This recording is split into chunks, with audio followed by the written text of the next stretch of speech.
biggest miniature railroad track on Earth. You know, the whole thing is like, I don't know, 25, 30,000 pounds, something like that.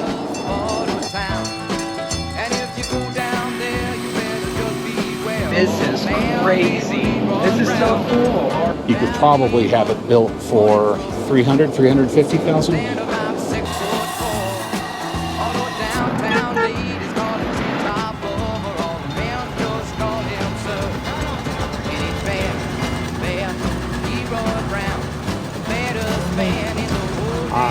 Electrics and fuel engines, not steamers.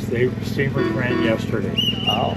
You're on a park that is 2,200 acres. Our longest ride is 6 hours. 3 hours up and 3 hours back. One last question. What is the story behind all this? Because this seems to be a pretty big event. Is it true it only happens every 3 years? Every 3 years. 350 switches taking you all over the place. You could ride for 3 days and you're not going to see it all. We are in the Guinness Book of Records as the largest train layout in the world. We are 38 years old. We have 38 miles of track, and our goal is to make a mile of track every year. Wow. You can come here and park your camper, your tent, your whatever. There are over 400 motorhomes in this park right here now. I'm just loving every second of this. It's so amazing to see people get into such a niche hobby. As duly recorded in the Guinness Book of World Records, this is the largest miniature railroad layout. Oh, great. Station tower, quarter 52 at signal 2R. Request authorization out to South Portal. This event is so massive. Thousands of people attend from all over the world. There's a lot that goes into building these things. And from what I heard, there's just a lot of rest that's needed after the event's over. What inspired you guys to get into this? Have you just been into trains since your childhood, or is this something My wife makes me stay in the basement from 9 to 4. I feel like I know that feeling. I'm starting to feel that early at my age. My understanding is the 3 years it takes to plan, build, and execute. If you're lucky. If you're lucky. From the time I started that till it first ran was 7 years. So it's kind of a hobby. You got to really be patient with yourself and learning. I mean, you have to decide how badly you want it. A lot of people can say, I could never do that. And almost anybody can do it if they decide they want to. That's the key. And unfortunately, our modern school systems don't help people towards that, because there's almost nothing you do that uses your hands. And it doesn't use your mind very well either, but that's another story.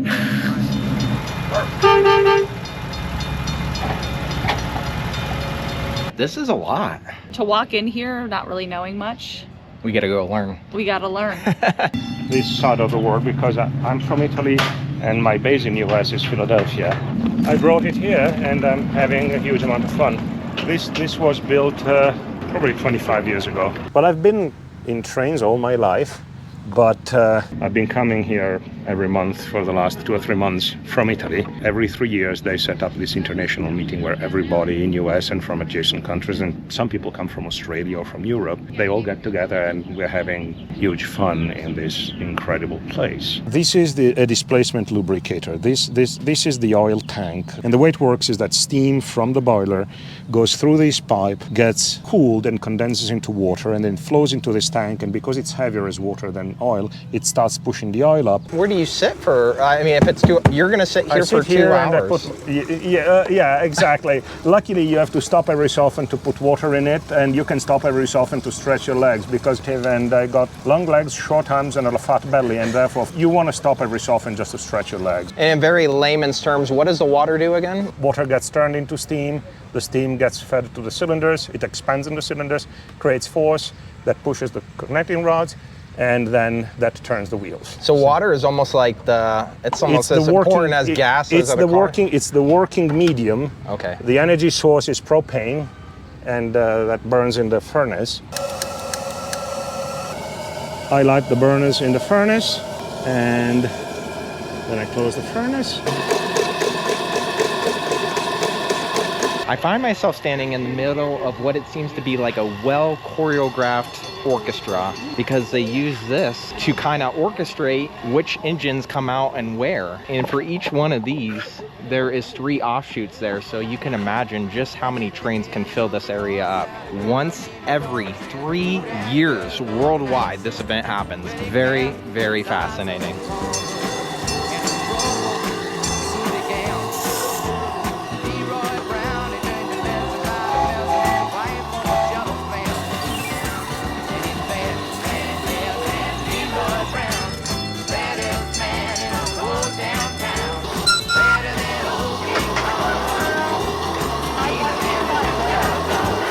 So cool. Luigi's the man. This is so legit. I love this. Kyle is way in the back. You know, he's back there because he's going to get some good information for you guys. And I'm sitting up front by myself here. Listen, I barely fit in the seat. As you can see, he is all the way back there. And we're off.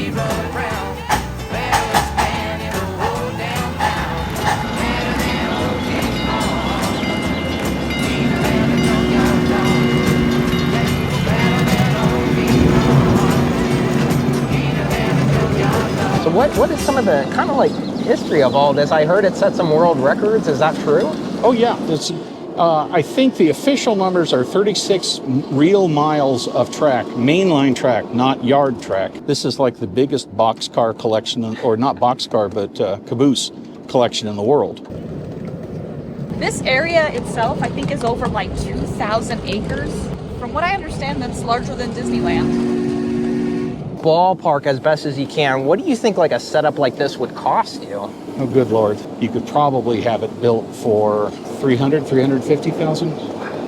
Now, I've seen engines, just engines, nothing else, go for $500,000. No kidding. And that was a perfectly scale Mikado K36. You know, the whole thing is like, I don't know, 25, 30,000 pounds, something like that. So these are the real deal. This isn't just like plastic on steel. Oh God, no. I mean, that's steel, the whole thing. And a lot of the rivets are actually real rivets. They're not show rivets. They're real rivets.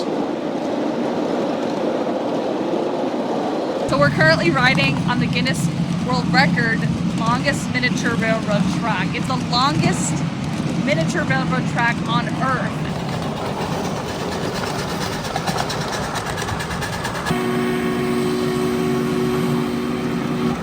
These bad boys fly. Ooh, we are cruising. This is so incredible. Everything is miniature. Not just the trains, but like along the track, they just have like these miniature horse stables and like cute things to look at, and I'm just having the best time. Wheels aren't flat on where they ride on the rails. They're actually angled. So the inside is slightly larger diameter than the outside. And you know what that's for? Is when you go around a corner, the outside wheel has to go faster than the inside wheel. If it doesn't, one of the two wheels drags. Tell me about all this. Do people come in here and just build these? There are people that come in and just do track work. There are people who like to come in and run trains. There are, surprisingly enough, people who come in and build houses and, you know, scale equipment. The detail is incredible. Oh yeah.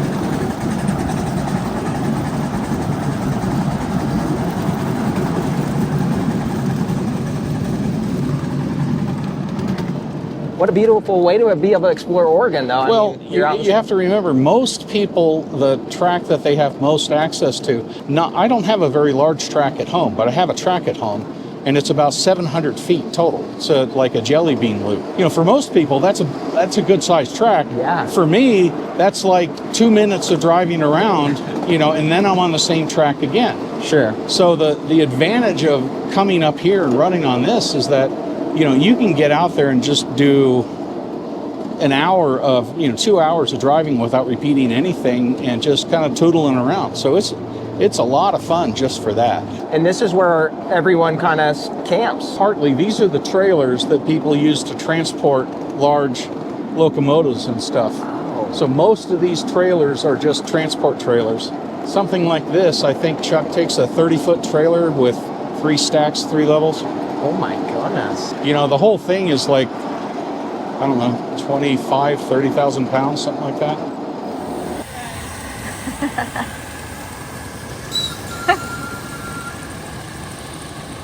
The whistle sounds from 1860 or something are still being produced.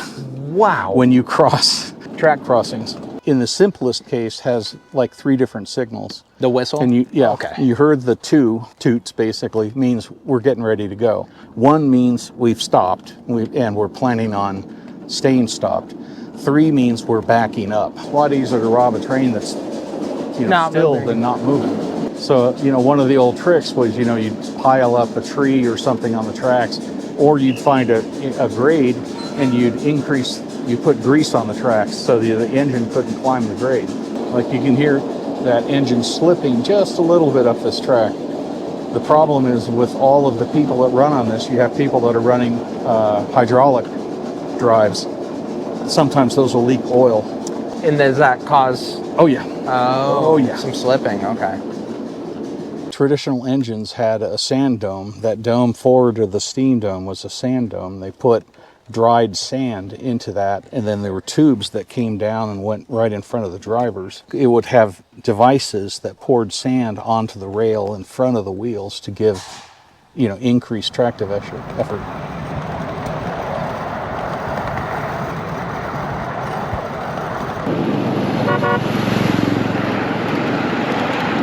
A steam can start a train from a dead stop. The early diesel engines, they would actually back the whole train up, push all the slack into it, and then pull forward so that they pull the first car, and then there's a little bit of slack, then they pull the second car, and then there's a little bit of slack, so then the whole train would boom, boom, boom, boom, boom, boom, boom, boom. If they were all pulled together, you couldn't start from a dead stop with a diesel originally. You'd burn out a clutch. A lot of people have cleared out. This was all full completely. Wow. All the way through. Cooking up over here, that's so cool. You just come here and just, hang out with the family. Yeah, the only problem is that there's no electrical hookup. There's no full hookups down here at all. No water, no electrical. So these people have to rely on things like generators. Everyone's boondocking, yeah. Everyone seems so nice here. It's just like everyone could be a kid and just waving, smiling, enjoying life. It's a neat thing to be a part of. All the pins on your hat, are there stories behind those, or what are they exactly? Different years here. Different years, okay. So this right here is a water tower, you say? Yeah. And then you can collect some water, refill it. And there's a residual artifact right there. That's an ash pit. You're heading up a long grade, so normally before you go up that grade, if you had a coal-fired locomotive or wood-fired, you'd shake the ash grate so that the ashes would fall out of the firebox, and that would give you better airflow through the firebox. With propane, there's not much in the way of ashes. Hey, Phil. They run off propane, like 30-pound propane tanks. That's what he switched over. But you mentioned something about the propane is drawn so quickly out of the tanks. What happens exactly? The tank freezes. The tank itself freezes. The propane, like I mentioned, an air duster. If you have a can of air dust, you spray it and the can gets cold. If you keep spraying it, you'll have frost form on the outside of the can. Okay. Keep going further, the contents of the can will actually freeze or get really slushy first. And slushy propane doesn't evaporate very well. I've come back, with a propane tank covered with like 1/8 of an inch of ice on the whole bottom of the tank.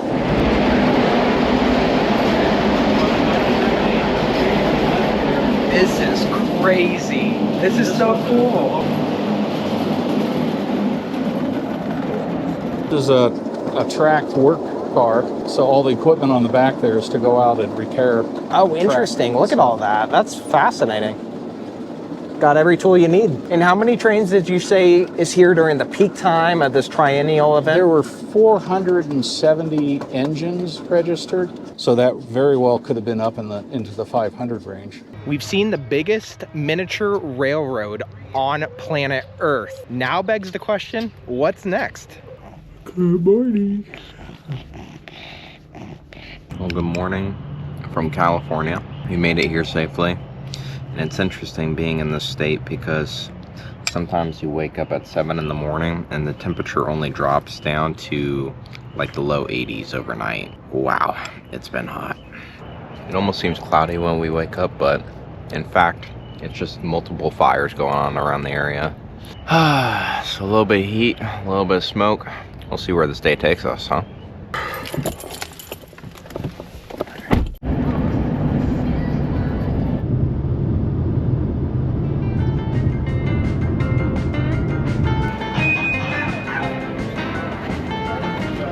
On 3, life's a peach. 1, 2, 3. Life is a peach. Literally. This is fake. This is huge.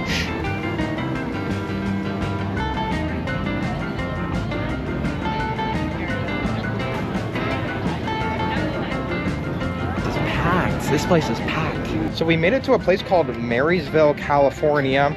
If you never heard of it, don't worry. Neither have we. Based on what we're seeing today, you might think we're in Georgia, right? Peaches galore, peaches everything. Guess again. Because we're at a peach festival right now, and California takes its produce very, very seriously. A peach milkshake. Can you make that total of 3 lemonades? Peach everything. Oh my gosh, they're putting one of those peach rings in the lemonades. Oh yeah, that's refreshing. Give it a try. No, we're good. Oh yeah, that's good. That's awesome. Yeah. I mean, we're a sucker for like any of the food stuff. That's what we come here for. That's what it's all about. It's just what it's all about. Isn't that just what life's about? Yeah. Eating and drinking and sleeping. That's so catchy. Everything's peachy. I like that.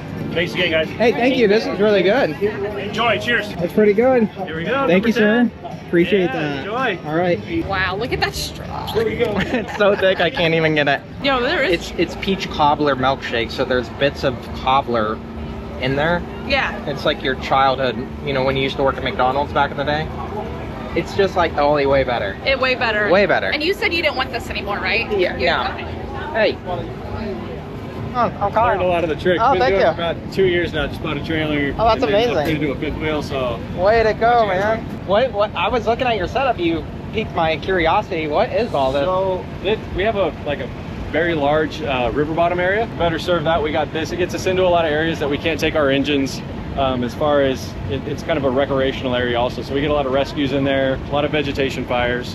So it has 70 gallons of water, small pump, and then an area where we can put a backboard to take care of patients and get them out of areas where we can't really either hike into or get some of our bigger equipment into. Really handy over the past couple of years that we've had it. It's saved us a lot of work just by getting access to people and then into fire locations where normally we're laying, you know, upwards of 1,000 feet of hose, and now we can drive right to it. So it definitely makes it handy. That's And crazy. It's been a great asset to our department. Man, that's amazing. Dude, the fires must be bad here, right? Like They're starting to kick off. The North State is definitely heating up early, and we have an engine that we sent out there about a week ago. So they've been up there battling the green fire, and so a lot of those guys that were on the engine were supposed to be working shifts here at the Peach Festival, so we got our booth here. We're selling peach tea and peach lemonade. Oh, sweet. Just a fundraiser. Everything that we make goes right back into the community as far as sponsoring kids for sports and doing things like that. So Dude, I love it. it's a good vibe, and then a lot of people come out and support us, so it's always a good time. Dude, this is crazy. So how long you been doing the fire for? About 20 years now. Wow, Yeah, okay. I got in pretty young. Transport a patient on this? Yeah, on the back side here, we have a way to lash them in. So you can throw a backboard up here or a Stokes basket, either or, slide them up here, and then we're able to get them out of areas where typically we'd be trying to hike like 8 people in to bring them out. That's cool. Now we're able to load them up on this and drive them out safely. Take care. We'll see you around. Right. Later, dude. Safe travel. See ya. So cool. You never know who you're going to meet out here. But we did want to stop after meeting Josh and say a quick thank you to all you firefighters out there working such hard, long hours. It is so hot, and there is so much of this state that is on fire, or any state. So we just want to thank all the fires, EMS, police. You guys all rock. You guys are like our heroes. Love you guys. Yeah. Yeah, I've heard of Peter Frampton before. We don't have the album. I got the CD. Well, you have the record player though too. Yeah, James that. Love it. Bill Cocker, Olivia Newton-John. Oh wow, the Four Seasons. Oh my goodness, that's crazy. I found our section.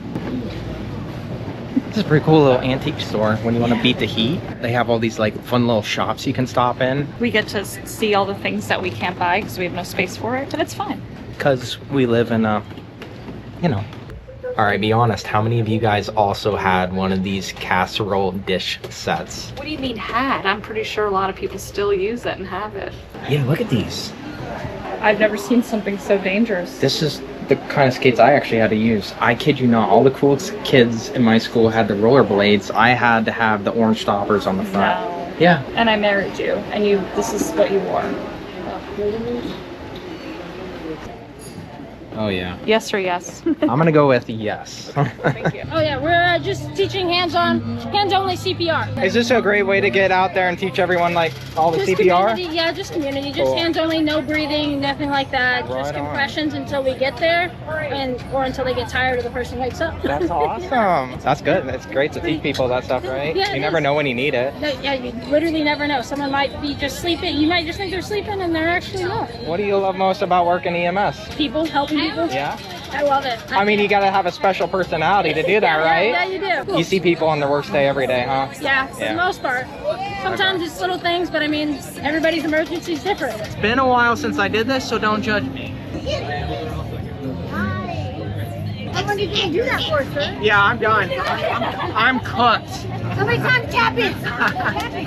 I don't know if you guys know this, but if you do CPR, unfortunately, if you ever find yourself in that situation, it is exhausting. So you can only do it for like a minute or two before you are white. I got some water for you.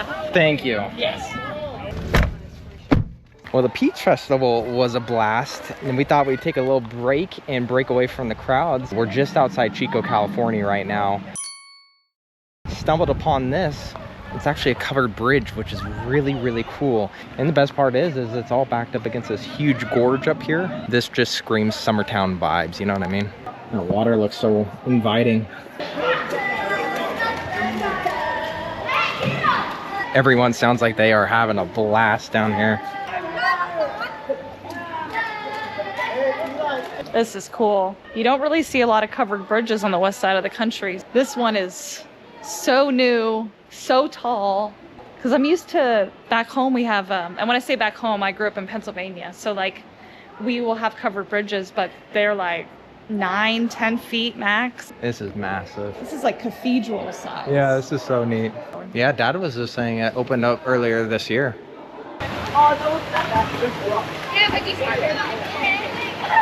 So the story behind this place is it actually burned down about 7 years ago in a thing called the Paradise Fire, which was an absolutely devastating fire for Northern California. A lot of people lost their lives.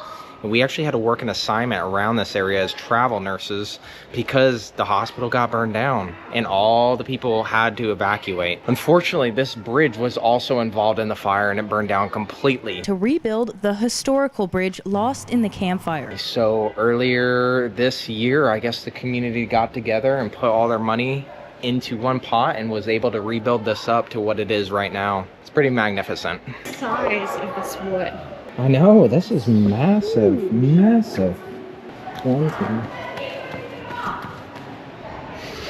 You can like smell the fresh wood. It is so neat in here. But this isn't. This stuff's not treated, but this is. Yeah, I'm gonna be interested to see how this fares out in the weather. See what it looks like in a few years.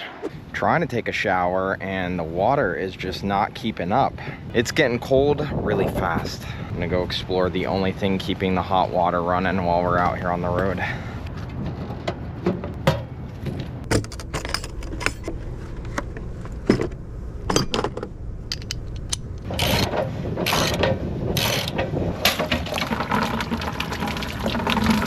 Oh boy, I already see the problem. Uh-oh. Good, not so good. Good, not so good. Whoa, taking a shower already. Okay. This stuff is called thread tape, and let me tell you, it really, really comes in handy. Yeah, just like the water heater inside your house, this little rod acts as like a bodyguard to protect the internal components of your water heater. So there's a lot of minerals in the water that you use, and this attracts all those minerals. But hopefully we should be getting some clean hot water now and not running out. All right, job well done. If you enjoyed this video, head on over to HappilyEverHanks YouTube channel where you'll find hundreds of videos with unforgettable stories you won't want to miss. Subscribe and tap the bell so you'll always be the first to see our latest adventures. Thank you for all your love and support. See you on the next one.